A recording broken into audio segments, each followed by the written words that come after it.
খেল খতম কৰি দিলে হেমন্ত বিশ্ব শৰ্মা ডাঙৰীয়াই। পুৰুষসকলৰ মুদা মৰিলে বুলি ক'ব পাৰি, বা খেল খতম আৰু এতিয়া বেলেগ আৰু মহিলাক চাব নোৱাৰে। চাব পাৰিব এনেই আৰু লাগি চাব পাৰিব, কিন্তু আৰু বিয়াটো পাতিব নোৱাৰিব। আজি মহিলাসকল স্বাভাৱিক পুৰুষসকলৰ পৰা অকমান হলেও তেওঁলোকে ভয়ত থাকে, আৰু ভয়ত থাকি পেলাই নিজকে বেছিকে সাজি কাচি থাকিব বিচাৰে, বেছিকে সাজি কাচি, আৰু তাত খৰচাও বেছি হৈ যায়। আৰু যেনে আমাৰ পুৰুষে যদি আমি সাজি কাচি হৈ নাথাকো, দেখিবলৈ ধুনীয়া হৈ নাথাকো, বেলেগ আকৌ মহিলাক যদি চকু দিয়ে আমাৰ কি হব? কিন্তু সেইটো বন্ধ কৰি দিলে। আজি মহিলাসকল স্বাভাৱিক পুৰুষসকলৰ পৰা অকমান হলেও তেওঁলোকে ভয়ত থাকে, আৰু ভয়ত থাকি পেলাই নিজকে বেছিকে সাজি কাচি থাকিব বিচাৰে, আৰু মানে বেছিকে সাজি কাচি, আৰু তাত খৰচাও বেছি হৈ যায়। আৰু যেনে আমাৰ পুৰুষে যদি আমি সাজি কাচি হৈ নাথাকো, দেখিবলৈ ধুনীয়া হৈ নাথাকো, বেলেগ আকৌ মহিলাক যদি চকু দিয়ে আমাৰ কি হব?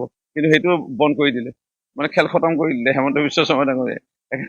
পুৰুষসকলৰ মুদা মৰিলে বুলি ক'ব পাৰি, বা খেল খতম আৰু এতিয়া বেলেগ আৰু মহিলাক চাব নোৱাৰে। চাব পাৰিব এনেই আৰু লাগি চাব পাৰিব, কিন্তু আৰু বিয়াটো পাতিব নোৱাৰিব।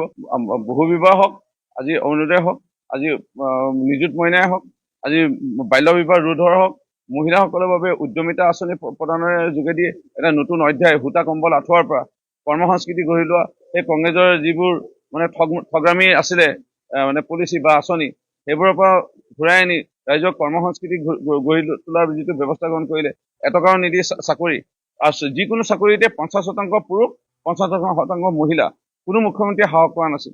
আজি মুখ্যমন্ত্ৰী ডক্টৰ হেমন্ত বিশ্ব শৰ্মাই যি বলিষ্ঠ পদক্ষেপ গ্ৰহণ কৰিছে, ইয়াক লৈ ৰাইজ নিশ্চয় আনন্দিত, আৰু সেয়েহে আমাৰ জয় নিশ্চিত। আৰু ৰাইজৰ এয়া সঁহাৰি আশীৰ্বাদেৰে আমি যিমান আমি ভাবিছিলো যে আমাৰ অকমান ক'ৰবাত আহিব নেকি প্ৰত্যাহ্বান, সেইখিনি কোনো প্ৰত্যাহ্বানৰ কথা নাহে। এতিয়া আমি খুব এটা মুকলি মনৰ এটা আমি নিৰ্বাচনলৈ আগবাঢ়ি গৈছো। আজি মহিলাসকল স্বাভাৱিক পুৰুষসকলৰ পৰা অকমান হলেও তেওঁলোকে ভয়ত থাকে, আৰু ভয়ত থাকি পেলাই নিজকে বেছিকে সাজি কাচি থাকিব বিচাৰে, আৰু মানে বেছিকে সাজি কাচি, আৰু তাত খৰচাও বেছি হৈ যায়।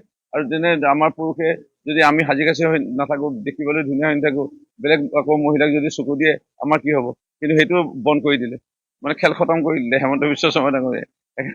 পুৰুষসকলৰ মুদা মৰিলে বুলি ক'ব পাৰি, বা খেল খতম আৰু এতিয়া বেলেগ আৰু মহিলাক চাব নোৱাৰে। চাব পাৰিব এনেই আৰু লাগি চাব পাৰিব, কিন্তু আৰু বিয়াটো পাতিব নোৱাৰিব। বহু বিবাহ হওক, আজি অৰুণোদয় হওক, আজি নিযুত মইনাই হওক, আজি বাল্য বিবাহ ৰোধৰ হওক, মহিলাসকলৰ বাবে উদ্যমিতা আঁচনি প্ৰদানৰ যোগেদি এটা নতুন অধ্যায়, সূতা কম্বল আঁঠুৱাৰ পৰা কৰ্ম সংস্কৃতি গঢ়ি লোৱা, সেই কংগ্ৰেছৰ যিবোৰ মানে ঠগামী আছিলে মানে পলিচি বা আঁচনি, সেইবোৰৰ পৰা ঘূৰাই আনি ৰাইজক কৰ্ম সংস্কৃতি গঢ়ি তোলাৰ যিটো ব্যৱস্থা গ্ৰহণ কৰিলে, এটকাও নিদিয়ে চাকৰি, আৰু যিকোনো চাকৰিতে 50% পুৰুষ, 50% মহিলা, কোনো মুখ্যমন্ত্ৰীয়ে সাহস কৰা নাছিল।